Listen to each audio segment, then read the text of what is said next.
संस्कार ही जीवन शैली है। एक धनी सेठ के 7 बेटे थे। 6 का विवाह हो चुका था। 7वीं बहू आई। वो सत्संगी माँ बाप की बेटी थी। बचपन से ही सत्संग में जाने से सत्संग के सुसंस्कार उसमें गहरे उतरे हुए थे। छोटी बहू ने देखा कि घर का सारा काम तो नौकर चाकर करते हैं, जेठानियाँ केवल खाना बनाती है, उसमें भी खटपट होती रहती है। बहू को सुसंस्कार मिले थे कि अपना काम स्वयं करना चाहिए और प्रेम से मिलजुल कर रहना चाहिए। अपना काम स्वयं करने से स्वास्थ्य बढ़िया रहता है। उसने युक्ति खोज निकाली और सुबह जल्दी स्नान करके शुद्ध वस्त्र पहनकर पहले ही रसोई में जा बैठी। जेठानियों ने टोका, लेकिन फिर भी उसने बड़े प्रेम से रसोई बनाई और सबको प्रेम से भोजन कराया। सभी बड़े तृप्त व प्रसन्न हुए। दिन में सास छोटी बहू के पास जाकर बोली, बहू तू सबसे छोटी है, तू रसोई क्यों बनाती है? तेरी 6 जेठानियां हैं। बहू, मान जी, कोई भूखा अतिथि घर आ जाए तो उसको आप भोजन क्यों कराते हो? बहू, शास्त्रों में लिखा है कि अतिथि भगवान का स्वरूप होता है। भोजन पाकर वह तृप्त होता है तो भोजन कराने वाले को बड़ा पुण्य मिलता है। मान जी, अतिथि को भोजन कराने से पुण्य होता है तो क्या घर वालों को भोजन कराने से पाप होता है? अतिथि में भगवान का स्वरूप है तो घर के सभी लोग भी तो भगवान का स्वरूप है, क्योंकि भगवान का निवास तो जीव मात्र में है। और मान जी, अन्न आपका, बर्तन आपके, सब चीजें आपकी हैं। मैं जरा सी मेहनत करके सब में भगवत भाव रख के रसोई बनाकर खिलाने की थोड़ी सी सेवा कर लूं तो मुझे पुण्य होगा कि नहीं होगा? सब प्रेम से भोजन करके तृप्त होंगे, प्रसन्न होंगे तो कितना लाभ होगा। इसलिए मान जी, आप रसोई मुझे बनाने दो। कुछ मेहनत करूंगी तो स्वास्थ्य भी बढ़िया रहेगा। सास ने सोचा कि बहू बात तो ठीक कहती है, हम इसको सबसे छोटी समझते हैं पर इसकी बुद्धि सबसे अच्छी है। दूसरे दिन सास सुबह जल्दी स्नान करके रसोई बनाने बैठ गई। बहू ने देखा तो बोली, मान जी, आप परिश्रम क्यों करती हो? सास बोली, तुम्हारी उम्र से मेरी उम्र ज्यादा है, मैं जल्दी मर जाऊंगी, मैं अभी पुण्य नहीं करूंगी तो फिर कब करूंगी? बहुएं बोली, मान जी, इसमें पुण्य क्या है, यह तो घर का काम है। सास बोली, घर का काम करने से पाप होता है क्या? जब भूखे व्यक्तियों को, साधुओं को भोजन कराने से पुण्य होता है तो क्या घर वालों को भोजन कराने से पाप होता है? सभी में ईश्वर का वास है। सास की बातें सुनकर सब बहुओं को लगा कि इस बात का तो हमने कभी ख्याल ही नहीं किया। यह युक्ति बहुत बढ़िया है। अब जो बहू पहले जग जाए वही रसोई बनाने बैठ जाए। पहले जो भाव था कि तू रसोई बना, तो 6 बारी बंधी थी, लेकिन अब मैं बनाऊं, यह भाव हुआ तो 8 बारी बंध गई। 2 और बढ़ गए सास और छोटी बहू। काम करने में तू कर, इससे काम बढ़ जाता है और आदमी कम हो जाते हैं, पर मैं करूं, इससे काम हल्का हो जाता है और आदमी बढ़ जाते हैं। छोटी बहू उत्साही थी। सोचा कि अब तो रोटी बनाने में चौथे दिन बारी आती है, फिर क्या किया जाए। घर में गेहूं पीसने की चक्की पड़ी थी, उसने उससे गेहूं पीसने शुरू कर दिए।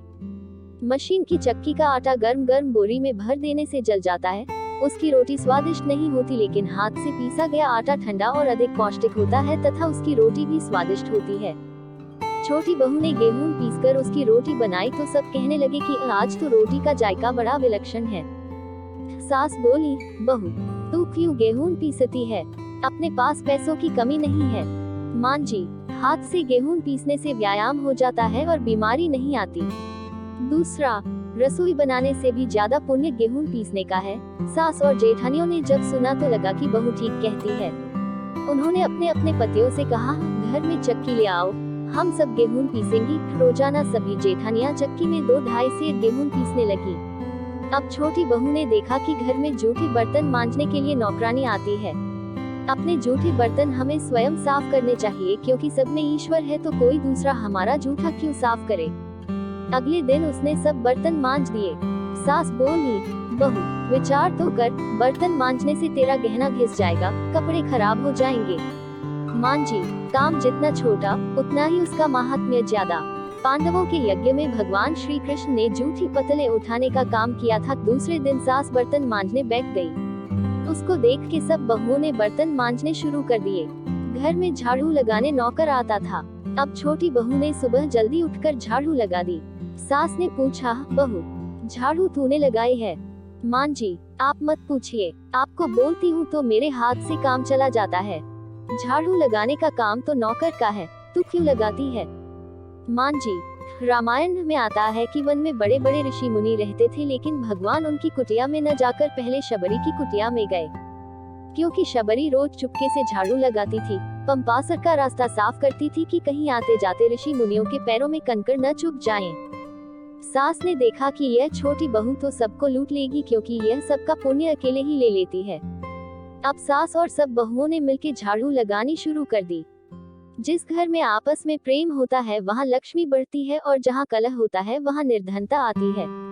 सेठ का तो धन दिनों दिन बढ़ने लगा। उसने घर की सब स्त्रियों के लिए गहने और कपड़े बनवा दिए। अब छोटी बहू ससुर से मिले गहने लेकर बड़ी जेठानी के पास गई और बोली, आपके बच्चे हैं, उनका विवाह करोगी तो गहने बनवाने पड़ेंगे। मेरे तो अभी कोई बच्चा है नहीं, इसलिए इन गहनों को आप रख लीजिए। गहने जेठानी को देकर बहू ने कुछ पैसे और कपड़े नौकरों में बांट दिए। सास ने देखा तो बोली, बहू, यह तुम क्या करती हो? तेरे ससुर ने सबको गहने बनवा कर दिए हैं और तूने भी जेठानी को दे दिए और पैसे कपड़े नौकरों में बांट दिए। मान जी, मैं अकेले इतना संग्रह करके क्या करूंगी? अपनी वस्तु किसी जरूरतमंद के काम आए तो आत्मिक संतोष मिलता है, और दान करने का तो अमृत पुण्य होता ही है। सास को बहू की बात लग गई।